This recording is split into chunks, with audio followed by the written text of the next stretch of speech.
Hello traders, Gary Wagner here. Just after 12 noon in Honolulu, 6 o'clock in New York. It is Wednesday, 5th day of February, 2020, and this is the Daily Report for Gold and Silver. An interesting mix in the financial markets with the precious metals recovering, specifically gold after a double-digit sell-off yesterday. And at the same time, we saw the Standard & Poor's and the Dow rage today, Standard & Poor's closing at a new all-time record high.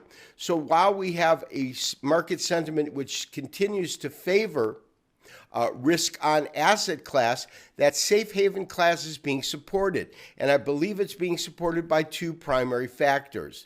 The first thing is the continued accommodative action by central banks globally. Now, the People's Bank of China has added into the mix, infusing a tremendous amount of capital on Monday and Tuesday to kind of stave off their declining equities markets.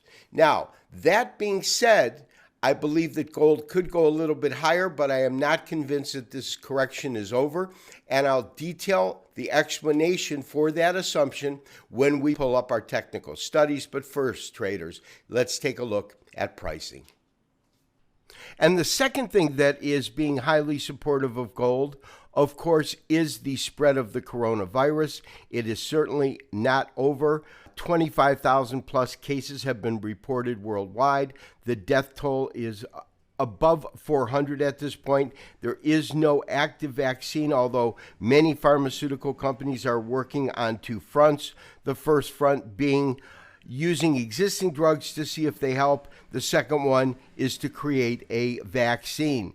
To the board, gold did close up modestly higher, $15.5970, up $4.20. As I said on our opening statement, I believe we still could see some more downside potential. Platinum gained about 2% on the day, $20 gain, $986.30. Palladium had a very, very nominal gain of about 0.2%, $23.3990, up $4.30. Silver up about the same in terms of percentage gain, but only about a 2.5-cent rise, $17.58. And the big mover of the markets that we follow has to be Bitcoin, up $585 as it approaches 10,000 once again at 98.40. Traders, let's take a look at our current technical studies. As we spoke about yesterday, the double-digit decline absolutely caused technical chart damage as it broke through a support line that we believe is a critical area that needed to be held in order to see the market continue to rise.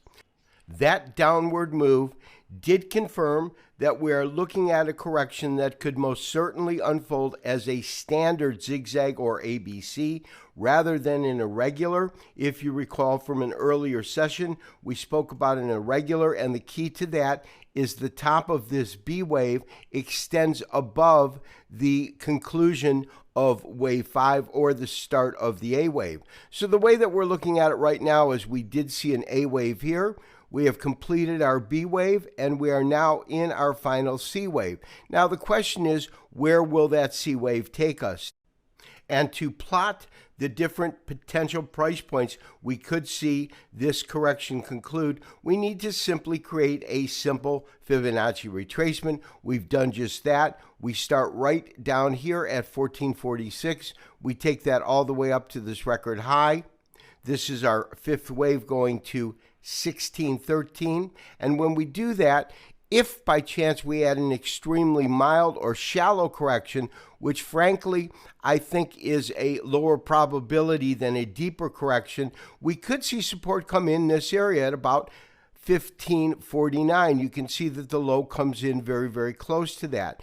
But because this is an ABC correction, typically we look for a minimum of 50% and a maximum of 61.8%. So that is to say that we get our initial A, we have seen our B right here, and our C could take us anywhere between 1529 and 1510 if in fact it doesn't hold the current level, which is the 38% retracement level.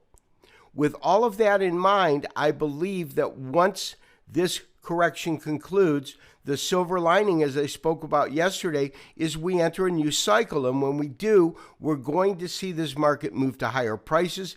And most certainly, if that is the case and it continues to be a bullish cycle, we will absolutely take out the former high of 1613, and we could see this market move much beyond that. For right now, we will maintain a neutral stance. This has been Gary Wagner, wishing you, as always, good trading. We will talk to you tomorrow on Thursday for the next daily update and review. Bye-bye.